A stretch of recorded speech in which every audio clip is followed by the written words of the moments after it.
Hello everyone, welcome to my YouTube channel Animox. আর আজকের এই ভিডিওতে তোমাদের সকলকে আমি এক্সপ্লেন করতে চলেছি জুজুৎসু কাইসেনের চ্যাপ্টার 257 এর ব্যাপারে। এর আগের চ্যাপ্টার 256 আমি অলরেডি এই ইউটিউব চ্যানেলে এক্সপ্লেন করে দিয়েছি, যেখানে আমরা দেখতে পারি যে ইউজি সুকুনাকে হিট করে পরপর 7খানা ব্ল্যাক ফ্ল্যাশ দিয়ে। ইউজি নিজের আসল রূপে ফিরে চলে এসছে আর সে এখন ফাইট করছে সুকুনার সাথে। আর সে সুকুনাকে হারাতে পারবে কিনা এটাই আমরা দেখবো আজকে এই চ্যাপ্টারে। তবে এই চ্যাপ্টারের মধ্যে এমন কিছু জিনিস রিভিল হয় যেটা জুজুৎসু কাইসেনের অনেকগুলো থিওরিকে সত্য প্রমাণ করে দেয়। আর এটা হলো যে সুকুনা আসলে ইউজির একজন টুইন ব্রাদার। তাহলে চলো কোনো রকম দেরি না করে আজকের এই ভিডিওটার এক্সপ্লেনেশন এখানেই শুরু করা যাক। চ্যাপ্টার 256 এর শেষে আমরা দেখতে পারি যে ইউজি সুকুনাকে একটা ব্ল্যাক ফ্ল্যাশ দিয়ে হিট করে, আর চ্যাপ্টার 257 শুরু হয় একটা ছোট্ট ফ্ল্যাশব্যাক দিয়ে। ফ্ল্যাশব্যাকের মধ্যে আমরা দেখতে পারি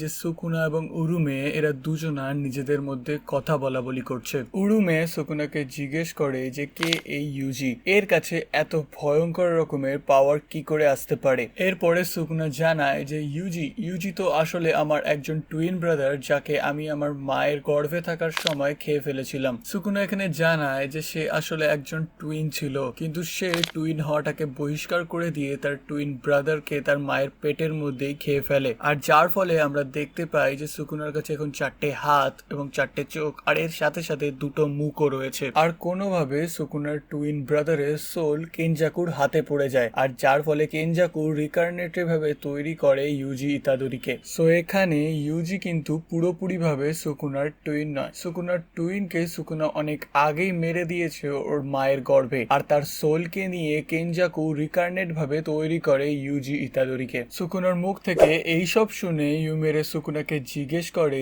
যে এই ইউজির মধ্যে কি সুকুনার মতনই সেম পোটেনশিয়াল আছে, আর এটাই আমরা জানতে পারবো আজকের এই চ্যাপ্টারে। এখানেই এই পুরনো ফ্ল্যাশব্যাকটা শেষ হয়ে যায় আর আমরা ফিরে আসি সুকুনা আর ইউজির ফাইটের মধ্যে। ইউজি যখন সুকুনার সাথে ফাইট করছিল, সে অলরেডি আবার 2টো ব্ল্যাক ফ্ল্যাশ দিয়ে হিট করে দেয় সুকুনাকে। সুকুনা ইউজিকে ধরে দূরে একটা পিলারের ওপর ছুঁড়ে মারে, আর ইউজি যখন সেই পিলারটাকে টাচ করে সে সেই পিলারটাকে কেটে ফেলে। কিভাবে? আসো আমরা এখনই জেনে নিই। এখানে ন্যারেটর আমাদেরকে এক্সপ্লেন করে বলে যে ইউজির কাছে এখন কোন কোন কার্স টেকনিকের পাওয়ার আছে। প্রথমত হলো ব্লাড ম্যানিপুলেশন, যেটা ইউজি সেই কার্সড ওমটাকে কনজিউম করে সেখান থেকে শিখে যায়। আর দ্বিতীয়ত হলো সুকুনার কার্স টেকনিক মিজুসি বা শ্রাইন, যেটা অ্যাকচুয়ালি সুকুনা যে স্ল্যাশেস গুলো ইউজ করে সেটাকে মিজুসি বলে। সো এখানে ইউজির একটা পাওয়ার রিভিল হয়, সেটা হলো সে সুকুনার স্ল্যাশেস গুলো নিজের মতন করে ব্যবহার করতে পারে। ইউজি যে আগে কোনো রকমের কার্স টেকনিক ইউজ করতে পারতো না, এখন তার কাছে 2টো কার্স টেকনিকের পাওয়ার রয়েছে। এবার আবার ফ্ল্যাশব্যাক থেকে ফাইটে ফিরে আসা যাক, যেখানে আমরা দেখতে পারি যে ইউজি যে পিলারটাকে কেটে নিয়েছিল সেটাকে সুকুনার দিকে ছুড়ে মারে। সুকুনা সেটাকে ডজ করলে ইউজি আবারও তার দিকে যায় এবং তার পা ধরে নেয়, সেটাকেও কাটতে শুরু করে দেয়। সুকুনা এই জিনিসটাকে বুঝতে পেরে তার ডিফেন্সে ইউজিকে দূরে সরিয়ে দেয় এবং তার দিকে নিজের স্ল্যাশেস ছুড়ে মারে। সুকুনার স্ল্যাশেস গুলো ডাইরেক্ট ইউজির গায়ে গিয়ে লাগলেও ইউজি কোনো রকমের পরোয়া করে না, সে উল্টে আরো একটা ব্ল্যাক ফ্ল্যাশ দিয়ে হিট করে সুকুনাকে। আর যখন ইউজি সুকুনার পা ধরে সেটাকে কাটতে শুরু করে, তখন সুকুনা বুঝতে পারে যে ইউজি তারই টেকনিক ইউজ করছে তার ওপর। তবে ইউজির এই স্ল্যাশেস একটু আলাদা ছিল ডিউ টু ডিফারেন্ট এরা আর ডিফারেন্ট ইউজারের রিপ্রেজেন্টেশনের জন্য। আর যেহেতু ইউজি এটা সবেই শিখেছে, তাই তার আউটপুট খুবই লো, আর যেটা সুকুনা ভালো মতো বুঝতে পারে। এরপরে আমরা আবার একটা ছোট্ট ফ্ল্যাশব্যাক দেখতে পাই ইনোর, যেখানে ইনো পারমিশন নিচ্ছে গোজো, শোকো এবং ইচিচির থেকে, কারণ সে নানামির কার্স টুলটাকে ইউজ করতে চায়। আর সে এই পারমিশনটা নিচ্ছে কারণ এরাই ছিল নানামির সবচেয়ে পুরনো এবং বিশ্বস্ত বন্ধু। আর এখানে গোজো এবং বাকিরা ইনোকে পারমিশন দিয়ে দেয় নানামির কার্স টুলটাকে ইউজ করার জন্য। গোজো বলে যে নানামি সবচেয়ে বেশি ইনোকেই ট্রাস্ট করতো, তাই তার ফুল পারমিশন রয়েছে যাতে ইনো এই কার্স টুলটাকে ইউজ করে। এখানে আমাদের ইনোর এই ফ্ল্যাশব্যাকটি দেখানো হয় কারণ সুকুনা ভার্সেস ইউজির ফাইটের মধ্যে এন্ট্রি নেয় ইনো তার কার্স টেকনিক ইউজ করে ড্রাগন সামন করে আর সুকুনার উপর অ্যাটাক করে দেয়, কিন্তু সুকুনা খুব সহজেই তার স্ল্যাশেস এর মাধ্যমে ড্রাগন গুলোকে কেটে ফেলে। এরপরে ইনো নানামির কার্স টুল নিয়ে সুকুনার উপর অ্যাটাক করতে এলে সুকুনা সেটাকে পা দিয়ে আটকে দেয়, কিন্তু সঙ্গে সঙ্গে সে বুঝতে পারে যে তার পেছনে ইউজি চলে এসছে তাকে হিট করার জন্য। সুকুনা পেছন দিকে ঘোরে আর ইউজি তাকে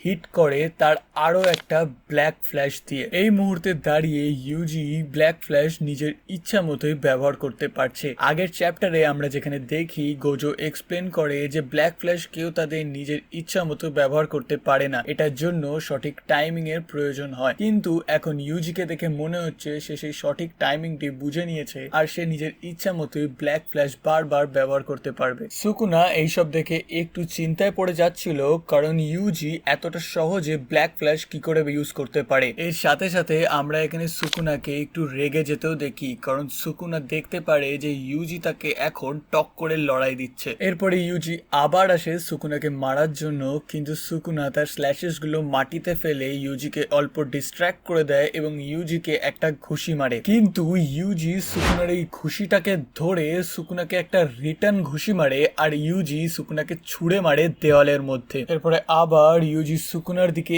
এগিয়ে যায় আর সুকুনা ইউজিকে অ্যাটাক করে তার স্ল্যাশেস দিয়ে। আর এখানে আমরা দেখতে পারি যে ইউজি কোনো রকমের পাত্তাই দিচ্ছে না তার এই স্ল্যাশেস গুলোর ওপর। সুকুনা এটা দেখে একটু ভয় পেয়ে যায়, কারণ সে দেখে ইউজির ওপর কোনো এফেক্টই হচ্ছে না তার স্ল্যাশেস তার অ্যাটাকের। এরপরে ব্যাটেলটা আরো একটু ইন্টেন্স হয়ে যায়, কারণ ইউজি সুকুনাকে হিট করে একটা ব্ল্যাক ফ্ল্যাশ দিয়ে। এর উত্তরে সুকুনা ইউজির মুখটাকে ধরে তার মধ্যে দিয়ে স্ল্যাশেস চালিয়ে দেয়, যার ফলে ইউজির মুখে রাইট সাইডটা কিছুটা ভাবে বিধ্বস্ত ভাবে ধ্বংস হয়ে যায়। কিন্তু ইউজির তাতেও কোনো রকমের ফারাক পড়ে না আর সে সুকুনাকে হিট করে আরো একটা ব্ল্যাক ফ্ল্যাশ দিয়ে। ব্ল্যাক ফ্ল্যাশের পর ব্ল্যাক ফ্ল্যাশের পর ব্ল্যাক ফ্ল্যাশ, ইউজি পরপর ব্ল্যাক ফ্ল্যাশ ব্যবহার করেই যাচ্ছে। তাহলে তোমরা বুঝতেই পারবে যে ইউজির কনসেন্ট্রেশন লেভেল এখন কোথায় রয়েছে। আর এইসব দেখে সুকুনার মাথা কিছুটা খারাপ হয়ে যায়। সে ইউজির দিকে তাকিয়ে জোরে চিল্লিয়ে বলে, ইউ ব্র্যাড। আর এরপরে সে কিছু করতে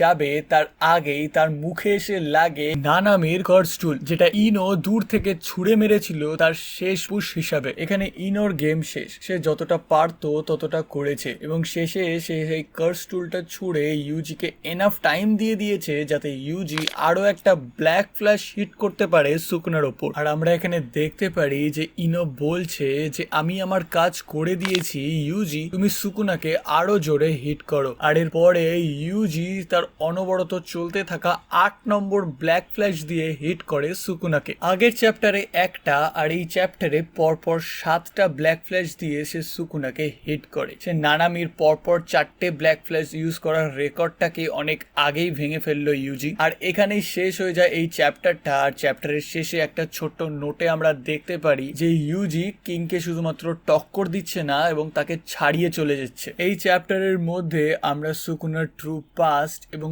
ইউজি কোন কোন কার্স টেকনিক ইউজ করতে পারে সেই সব কিছুই জানতে পারলাম। আর এর সাথে সাথে ইউজি পরপর 8টা ব্ল্যাক ফ্ল্যাশ দিয়ে সুকুনাকে হিট করে। হয়তো এটা আরো চলতে থাকবে, যেটা আমরা পরবর্তী চ্যাপ্টারে দেখতে পারবো। আর এখানে আমরা এটাও দেখতে পারি যে ইউজি সুকুনাকে সারপ্রাইজ করে গেছে। তাহলে চলো আজকের মতো এই ভিডিওটা এখানেই আমি শেষ করছি। তোমাদের যদি ভিডিওটি ভালো লেগে থাকে তাহলে অবশ্যই এই ভিডিওটিকে লাইক করবে এবং চ্যানেলটিকে সাবস্ক্রাইব করতে ভুলবে না। তোমরা তোমাদের মতামত আমাকে কমেন্ট বক্সে লিখে জানাতে পারো। ততক্ষণের জন্য বিদায়, দেখা হচ্ছে তোমাদের সাথে পরবর্তী কোনো ভিডিওতে।